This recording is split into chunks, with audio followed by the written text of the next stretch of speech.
Now it is live. It's still showing preview. Okay, no. Okay.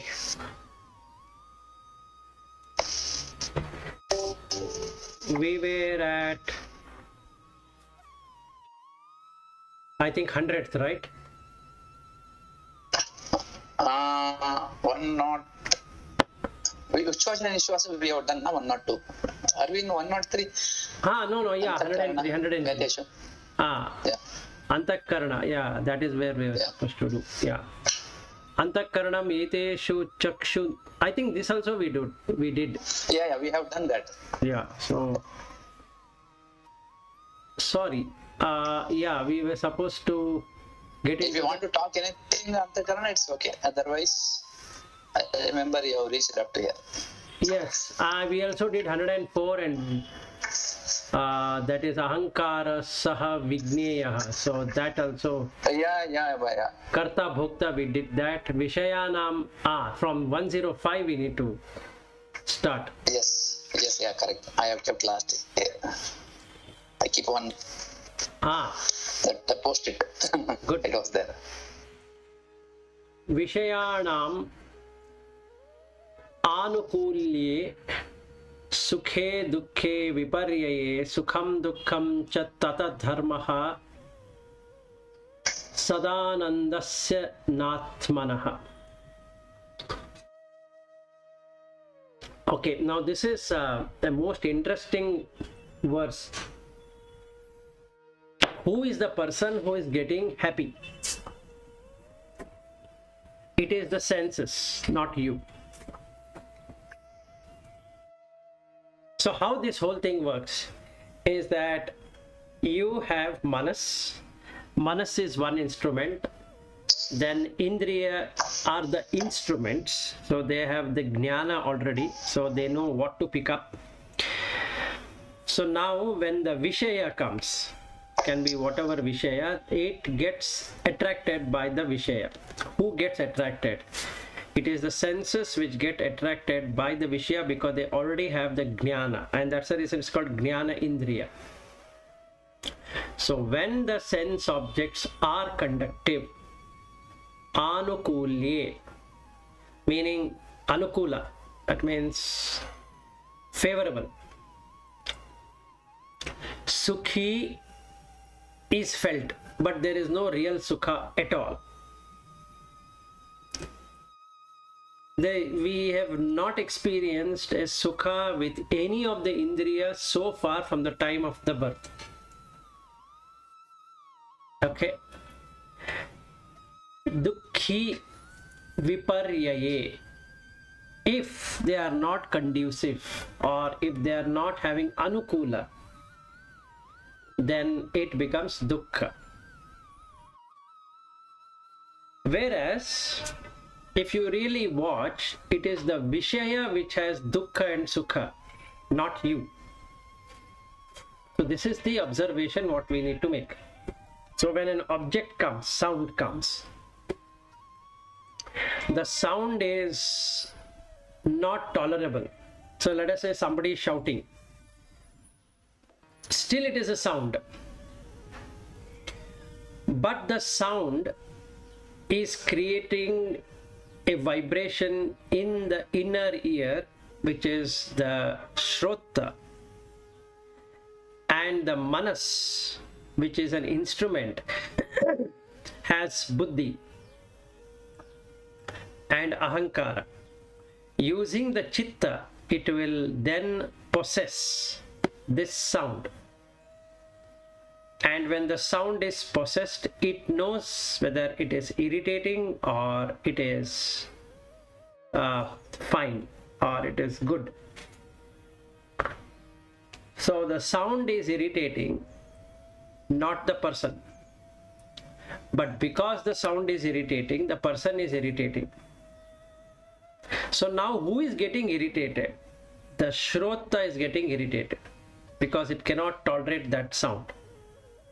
It is already a jnana indriya. So the result of that in the chitta is dukkha. But you are chitta. You have got nothing to do with that.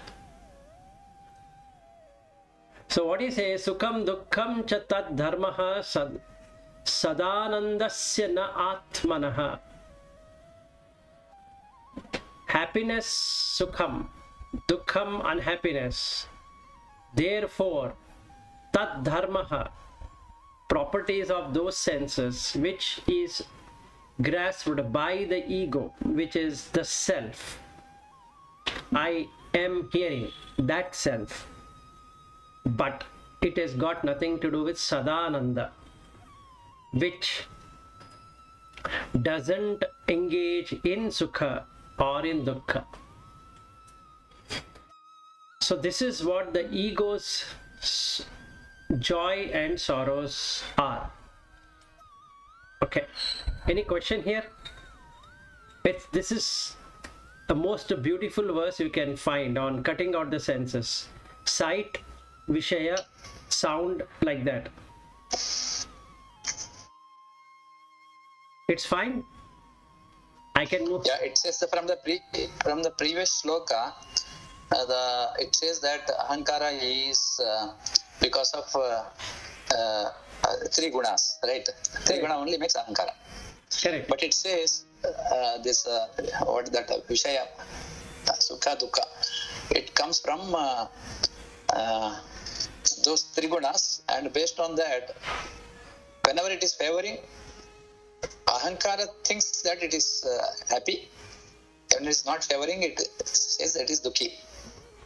Yes, but which means Sukha and Dukkha is the dharma of ahankara, which means closely connected with the ahankara, Sukha and Dukkha. If you don't have ahankara, no Sukha and Dukkha, right? No, that is the translation problem, meaning when you look at the interpretation what they make in books, it's not like that. Ahankara comes because of the senses. Vishayanam anukulye sukhe dukkhe viparyaye. This is not felt by ahankara at all. This is first felt by the senses, and senses will then pass it to the mind, and mind has ahankara. So manas, buddhi, ahankara, these three people then decide what to do with that sound.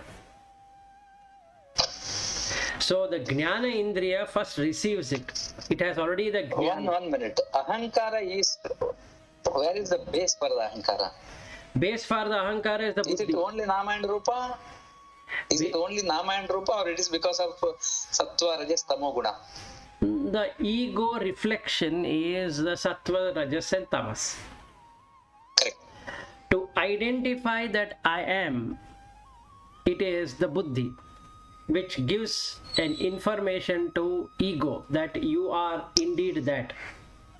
So buddhi works only on ahankara, right? Without ahankara, no buddhi. Yes, without ahankara there can never be any buddhi. Okay. And manas will grasp it. Manas is an object, so it grasps it. It will hold it, hold the value.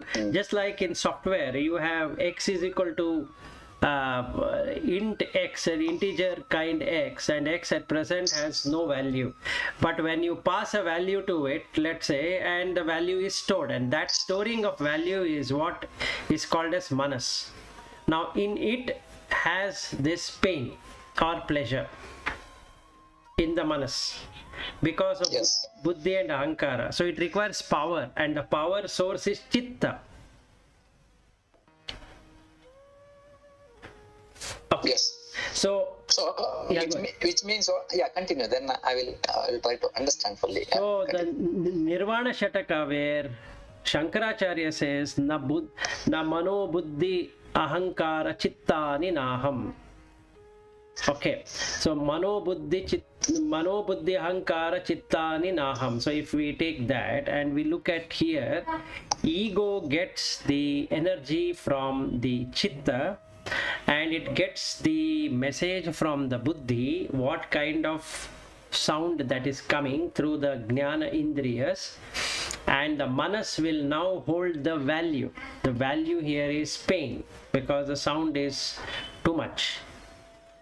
So then I will say, I am feeling irritated, I am feeling angry, I don't like it. And that is what the sorrow of the ego, I.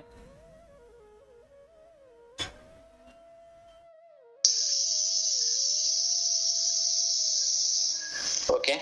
Yeah. So, Yeah, go ahead. so this avastatraya is a base for ego, and when this through jnanendriya, when information comes inside, one component of that ego is buddhi, it will start operating, and based on what is stored in that, then you will have that emotions, feeling good and feeling bad. Yes. That is in the manas. So manas holds the value. That is the manas. Yeah. Okay, and this is what do you call, energized by Chitta. our Chitta. chitta. So chitta will make the mind experience as though it is experiencing, meaning the instruments are experiencing but gives a magical illusion, maya, of you are experiencing it. And we think that is the real, in that when ego comes, immediately thinking is that is what is the reality. Yeah, because you are that ego, you is that instrument.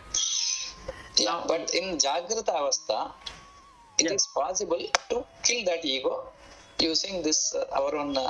Yes. So what we are doing, using the buddhi in the proper way, right? Exactly. So what we So using the buddhi, we are able to manage that, bringing it to its original swarupa. Correct. But in the swapna stage, that is not possible. That is the reason you said devatas and all, they will not get the moksha, because it is just swapna, something enjoyment. Correct. So they can't do anything, right? It's just enjoy it. They just enjoy it, exhaust and come back. Exhaust and then again come back here. Yes. So Swapna is anyway not real, but in the dreamer, in the dream, he doesn't know that it is a dream. Correct. So in the Jagrata Avastha, there is a possibility to escape. Yes, by that making it to real. The beginning of this book said, because Manava Janma is very shrestha, and try to achieve it. Correct. Okay. Now I got some understanding of this ego, from where it is operated, from where. So the source of matter is, first comes Vishaya. So Vishaya is whom you are going to interact or whatever. That is not Vishaya. As soon as the Vishaya comes, as soon as the sight comes, sound comes, taste comes, touch comes, smell comes, that is the Vishaya. So as soon as the Vishaya is coming, immediately the Jnana Indriya, already having the Jnana, uses the Chitta to capture that sound or sight or taste or touch and all that. And it will then send it to the processing unit, which is the Buddhi, which it will use Viveka to say whether this is a good one or the bad one. So it is the discriminatory power, Buddhi. Now the Buddhi will then interact with ego, ahankara, saying that it is for you. Now you tell me, what is this? So it's already there in the manas. So the manas has the value. So let's say 10,000 Indian rupees versus $10,000. If we take that, the conversion of rupee into dollar is there in the buddhi. It is not there in ahankara, nor it is there in manas. But since the buddhi is used, it will say that $10,000 is higher in value than 10,000 rupees. And this 10,000 rupees value is removed from manas. In its place, $10,000 value is put. So $10,000 into 70 Indian rupees gives 7 lakh Indian rupees, and that value is stored now in the manas. Instead of 10,000, instead of calling it as rupees and dollar, what the manas should have been received is only 10,000, not rupees or dollars. But because buddhi is corrupted, it will say that $10,000 is higher in value than 10,000 rupees. So now if you have $10,000 with you, and then you will automatically multiply it because you have learned that multiplication buddhi, then the ego will come and say that I am possessing 7 lakh rupees instead of 70,000 Indian rupees. That's all what will happen. So now you feel happy. Who? Ego. That is sukha. Whereas it never came to its hand, it went to the bank, let's say, but still the mind, manas, holds the value of 7 lakh or 70 lakh or 70,000 or whatever that number is, and the ego starts to feel happy.